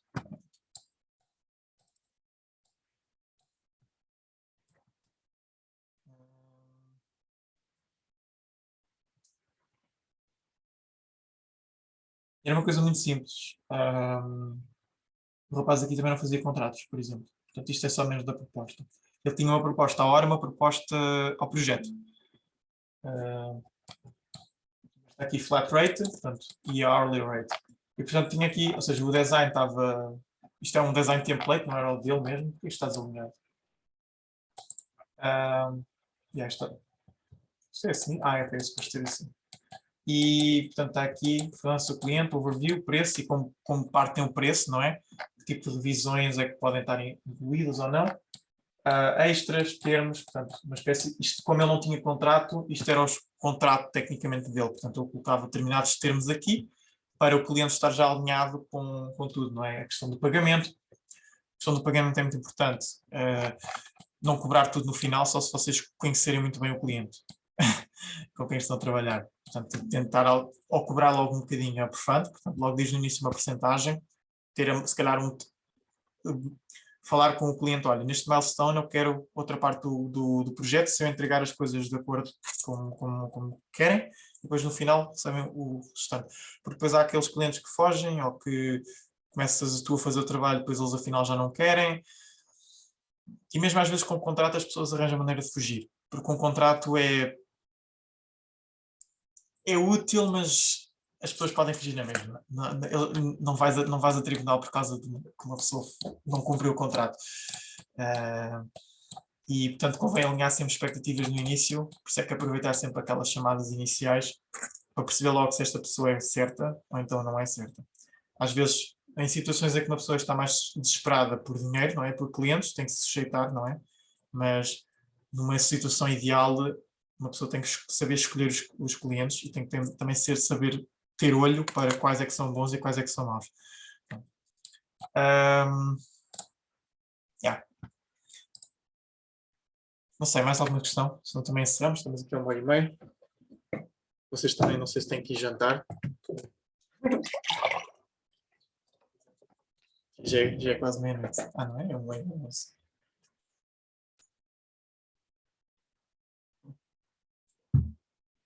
Pronto. Mas é isso.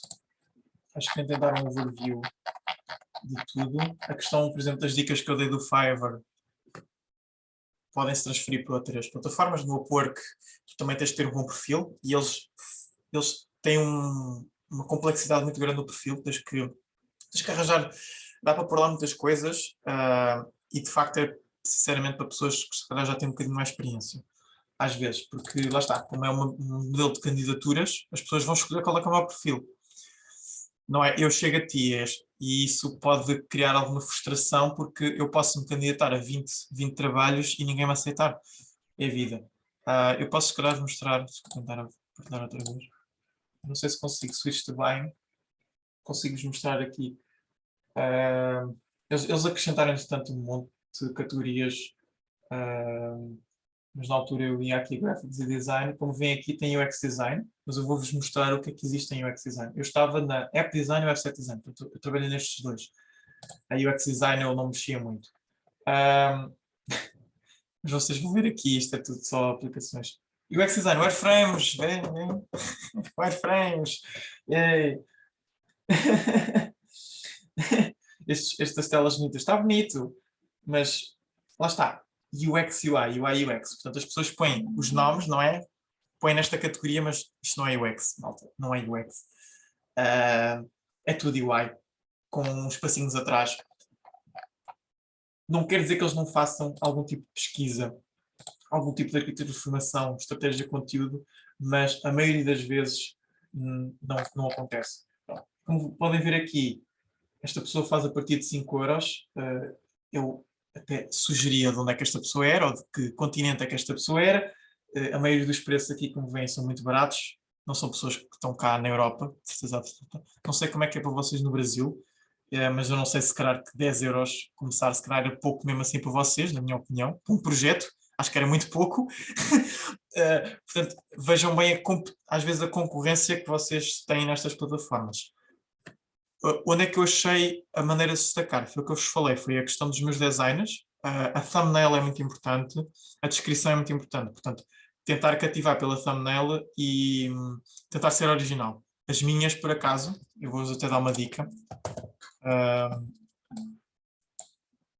As minhas thumbnails foram roubadas não, inspiradas no Awards, que é um site de web design. Eles têm thumbnails lindíssimas para os cursos deles e têm vídeos de introdução excelentes. Eu roubei a altura de thumbnail, vamos lá cá ver. Esse ainda está aqui o curso, não sei. Olha, só para fazer português. Não era semelhante, era semelhante a esta, mas não era esta.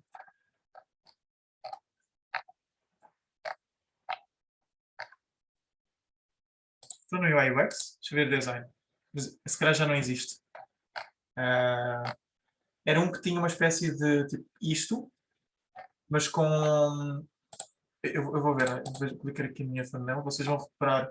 Tem estas partes aqui atrás, estão a ver? Isto era a coisinha do XD, eu repliquei isto. Estas coisinhas assim e tal, com as ferramentas que eu usava. E é semelhante do que está aqui, vão ver tipo, as ferramentas que a pessoa está a usar, os visuais por trás, estes elementos, não é? Typography, aqui tem uma espécie de style guide desenhado. Pronto. Isso foi uma boa inspiração de thumbnails que eu arranjei. Está aqui outra com o Illustrator, exato. Portanto, isto são thumbnails, acho que são bem interessantes. Este é o curso que eu tenho, por exemplo. Está a 15€, eu paguei acho que 12€. Não, 18€. Mas ele também está no Udemy, mais barato, se quiserem. É uma sugestão. Eles têm Webflow, tem Figma, tem Freelancing. Tem as 3 coisas. Foi com este curso que eu comecei a aprender Figma. Pronto. Está aqui. Acho que foi este que eu copiei. Vão ver esta barra. É tipo... é semelhante. Mas também está aqui este bastante semelhante. E thumbnails, se vamos voltar aqui... é thumbnails e ter o estilo de design muito característico vosso. Como veem, aqui as fotos são bastante iguais. Se vocês tiverem a vossa cara, já é um diferencial à partida. Esta pessoa tem aqui a cara. Pronto. A maioria não tem. Portanto, esta pessoa aqui, esta até tem um vídeo de introdução, interessante. Qual é que é outra coisa que eu vejo aqui que é muito recorrente? Estão a ver aqui, a maioria destas pessoas são nível 2 ou nível 1, ou top rated. Portanto, são pessoas que já têm centenas e centenas de projetos. Vocês não vão conseguir competir com estas pessoas. No início é difícil. Eu tive sorte e consegui um projeto nem 24 horas depois, mas há pessoas que às vezes esperaram 2, 3 meses, 2, 3 meses por um projeto. Depende. Há quem também pesquise por... Isto é best-selling. O Fiverr, por norma, por default, vai sempre vos colocar nos best-selling. Mas se vocês forem ao Recommended, tem outro tipo de pessoas. E se vocês forem aos New Arrivals, tem as pessoas novas. O que é bom. O que as pessoas também podem fazer é ver a questão do online. Se vocês estiverem sempre online, é super importante estarem sempre online no Fiverr. Terem sempre uma aba ligada, sempre com o PC ligado, a aba do Fiverr está ligada e ir lá frequentemente, porque existe esta opção. As pessoas podem, se eu estiver online, é muito mais fácil eu falar com a pessoa, não é? Porque eu tenho uma resposta automática, direta, porque a pessoa já está lá. E como a pessoa tem 1 hora para responder, senão, ou melhor, como a pessoa tem tempo a responder, se não vai afetar essas estatísticas, as pessoas têm que responder rápido. Portanto, e tem a questão também dos seller details, que é bastante importante, que é as línguas que falam. Por exemplo, se for aqueles portugueses e os países, eu posso escolher os países. E há pessoas que são mais picuinhas. Se calhar pessoas do Ocidente, se calhar uma pessoa do UK vai querer pessoas da Europa, por exemplo, time zone. Houve pessoas do UK que eu trabalhei que falavam que faz sentido estar eu tanto como estou na minha linha, não é? Em termos de fuso horário, é bastante vantajoso para eles porque nós podemos falar à mesma hora. Pronto, e aqui vocês conseguem ver alguns brasileiros, né? Se calhar alguns portugueses andam por aqui, não sei, está aqui em português. Aldo User Research, não sei se personas. Ok. Este aqui é só UX, por exemplo. Vá lá, uma pessoa que é UX só. E como veem aqui, os preços mudam completamente. Já não são preços são preços já um bocadinho mais altos. Não é? Há aqui uns baixinhos, mas já começa a partir dos 50, 70, porque os países são diferentes e os requisitos são também diferentes. Pronto, é isso. Acho que aqui do Fiverr é assim um bocado um overview. Como veem, os thumbnails são muito à base de ecrãs. Se vocês puserem a vossa cara, é diferencial. Pode não ser melhor, se calhar não é melhor, mas é diferente. E eu aqui, como vejo tantos thumbnails, é importante também, uma cor berrante. Eu usei na altura, vocês viram, este azul berrante, isto destaca-se. Se vocês usarem um laranja, um amarelo fluorescente, vai-me destacar no meio destas thumbnails aborrecidas, a maioria delas. Tipo, isto é aborrecido, o que é isto? Eu não sei. O rapaz não tem orders, não sei se é por causa disso ou não, mas para mim isto não é profissional. Ou seja, bom, olha, isto é um game design, um UX UI design. Fogo, pode ser.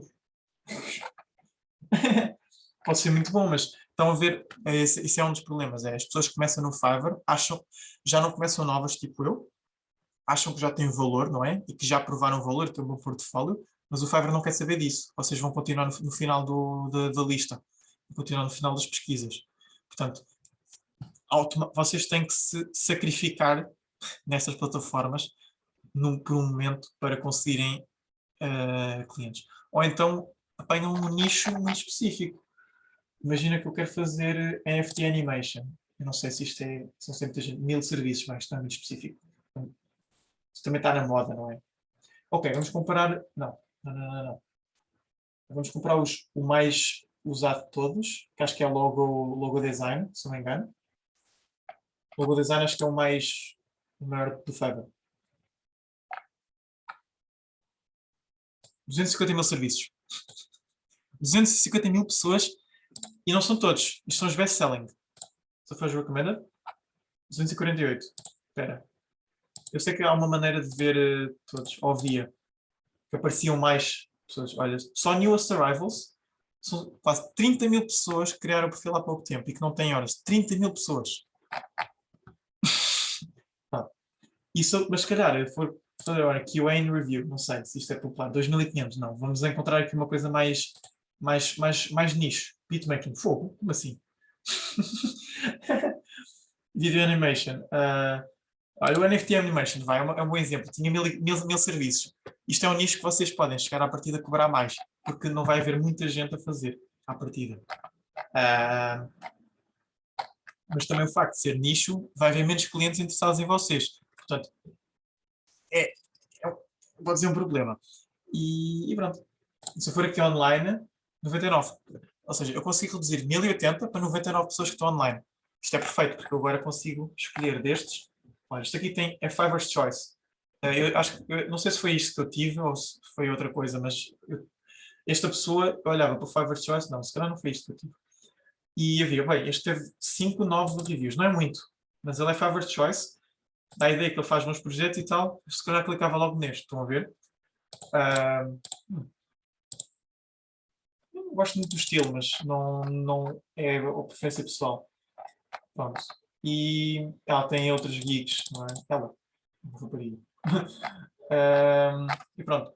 E eu, sem querer, em 1000 pessoas, escolhi logo uma pessoa que estava online, não é? Me permite. Há quem perca um bocadinho mais tempo, mas só aqui 3 páginas. Portanto, é muito fácil eu pesquisar. Pronto. Isso é algumas outras dicas do Fiverr. Eu posso também mostrar o Explore. Onde é que está aquela questão do...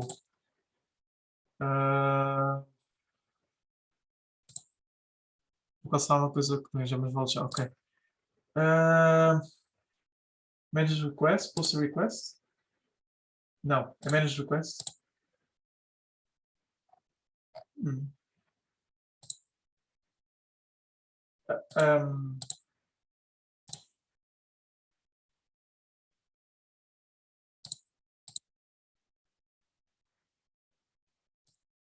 Buy request, está aqui. Estava perdido.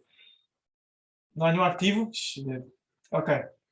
Isto é como funciona o Upwork. O Fiverr tem como funciona o Upwork, que é as pessoas submetem o seu pedido e eu candidato-me também. Mas isto é horrível. Há coisas aqui... Neste momento não está nenhuma, porque isto acaba muito rápido. Eles têm horas específicas do dia em que o Fiverr coloca e acaba tipo, muito rápido, porque depois as pessoas recebem 50, 60, 80 propostas. Eu aqui enviei algumas, como veem aqui. O preço, duration, portanto as pessoas têm estas coisas, o budget, e eu colava uma mensagem, meu Deus, e como veem a maioria são coisas mais baratinhas, não é? Mas olha, por exemplo, este ganhei, este foi o meu cliente, outras pessoas falaram comigo, mas depois não fizeram, este ganhei, este, não sei, eu ganhei 2 ou 3. Big Deal, eu lembro de falar com ele, mas não pagou. Portanto, 2 ou 3 daqui, eu mandei 13, não é? Portanto, para aí 10% das coisas eu consegui ganhar. Que também é uma coisa, é difícil. Porque vai haver alguém que oferece 5 dólares. Tipo, e como é que tu consegues ganhar com essa pessoa? Só se mandares uma mensagem muito fofinha, puseres os emojis, lá está, puseres os teus links dos teus projetos, como eu punha, tipo, olha, isto aqui é o meu portfólio, isto aqui é a minha gig, estão aqui para ver se interessam, se eu trabalho neste software. Como assim eu sabia Figma? Eu não sabia Figma nesta altura. Estava a mentir, acho. Mas ok. É isso. Não tenho... Já estamos aqui a... Lúcia disse que depois voltava. Espera, Lúcia, já voltaste? 11h09, 11h15. Se calhar já voltaste.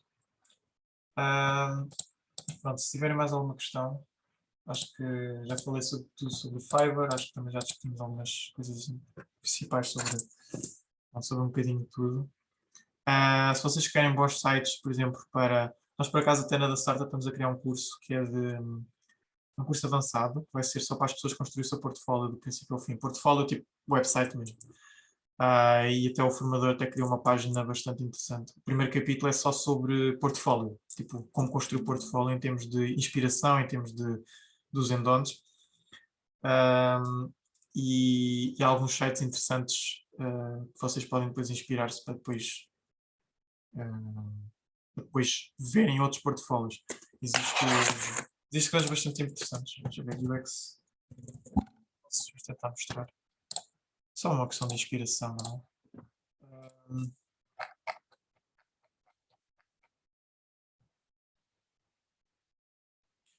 Não.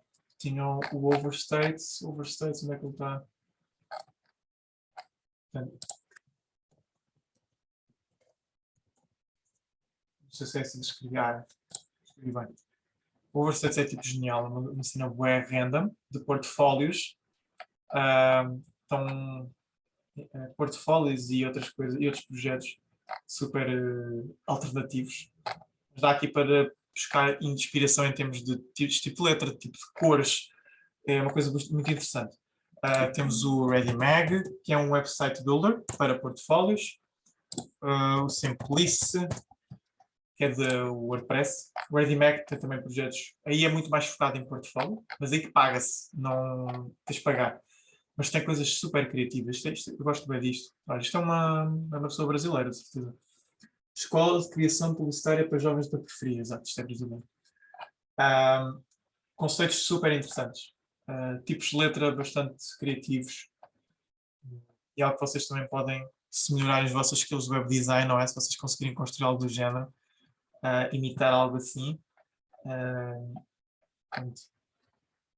Há muitos que já são templates até. Se vocês conseguirem ativar os templates, já há templates interessantes, portfólio. Coisas não são muitos, mas são criativos, não é? Obviamente, para uma pessoa que queira mais UX design, se calhar não vai inventar tanto, não é? Vai fazer uma coisa mais clean, tipo isto, não é? Coisa mais tipo esta coisa aqui. O Simplice tem um website builder para portfólios. É tipo um Elementor, mas para portfólios. Eles são do WordPress, se não me engano. Ou eram do WordPress. Temos também e o outro. Não sei onde é que eles são. É a inspiração, eu estou a ver no coisa errada. Este. O Pifolios. Excelente. Não sei do Editorex, mas tem aqui muita inspiração. Vocês podem ver categorias. Isto é feito aonde? Temos tudo a eu vejo aqui, tem estilos, não é? Uma coisa que era uma coisa com sans serif, que era um ar mais. Onde é que eu. Não é? E agora? O que eu faço? Tenho que selecionar outra coisa? Active filters, mas. A usabilidade está boa, né? Acho que se calhar estes dois já entram nos filtros, espera aí. Deixa-me Já procurar. entra direto. Ele muda, ok. Eu fui procurar uma, mas ele não me visou, não é? Um bocado estranho, não é? Este tema sans serif, mas este não é, ou se calhar este texto é pequenino. Pronto, estão aqui portfólios, que era uma coisa específica, não é? Com sans serifs. Isto aqui é bem engraçado, não é? Portanto, vocês conseguem pôr as vossas thumbnails, tem aqui a vossa tagline, logo os projetos, que isto é um portfólio muito simples, mas é straight to the point, que é ver os projetos logo, não é? Um portfólio, se vocês começarem com sobre mim, eu estudei aqui, eu sei estas ferramentas, a pessoa já se perdeu. Tem que ser logo frase, o que é que vocês fazem, projetos logo a seguir. E no final é que vocês podem ter essa informação. Podem até pôr links lá em cima, não é? Ao longo da página, a pessoa pode clicar. Portanto, sempre o foco é sempre os projetos e o contacto. Redes sociais, WhatsApp, acho que é bastante útil. Pronto. Este é outra coisa. Aqui embaixo também temos o Overstate, já mostrei. O Words. O Words é uma coisa muito mais avançada. ReadyMag. É basicamente isso. Não tenho assim mais nenhum. Os outros não são de portfólios. Mas o Pifólios, o ReadyMag seria os dois que eu recomendaria, sem dúvida. Tem templates. Este não tem templates, mas tem coisas bastante simples que podem ser feitos. Ou podem pedir alguém para construir, não é? Podem pagar alguém para construir estas coisas. Bom, não sei. Vamos encerrar se calhar por aqui. Já fica uma sessão bem grande. E espero bem que tenha gravado tudo. A partida está a gravar, não é? Para depois enviar para toda a gente. Pagar os separadores. Não sei se viu a quantidade de separadores que eu tinha, mas é grave. E que horas são? Já acabou o sorteio. Emílio, tu não participaste no sorteio de hoje? De hoje não, da bolsa, das bolsas? Quais bolsas? Acho que participaste. De 3 pilas. Para o curso de UX Design. Pro curso. Então, é porque, na verdade, eu confundi. Eu pensei que era de UI e de UX. Eu tô Nós vamos fazendo. fazer- Eu tô Diga. fazendo do Google, e aí, pô, já tô achando muito conteúdo. E aí, no momento, eu tô mais à procura de UI, se Ok. fosse para cursar alguma coisa. Aí eu Pronto. acabei mudando de ideia. Ok. Pronto. É assim que estava a lembrar que as fechou, portanto, estás há uma hora atrás. Eu não sei, o Abel é que estava a tratar disso. Não sei se ele já. Vencedor número 45. Débora Castro e Bruna Carvalho. Pronto. Não foste tu, Emílio. Olha. Não fui eu, então. Estás mais descansado agora, tu vais? Não, mas sim, pelos vistos foi a Débora e a Bruna Carvalho. Bom. Mas é assim, Pri, Lucy, Marcelo, Emílio, obrigado por terem vindo. Vou fechar agora a gravação.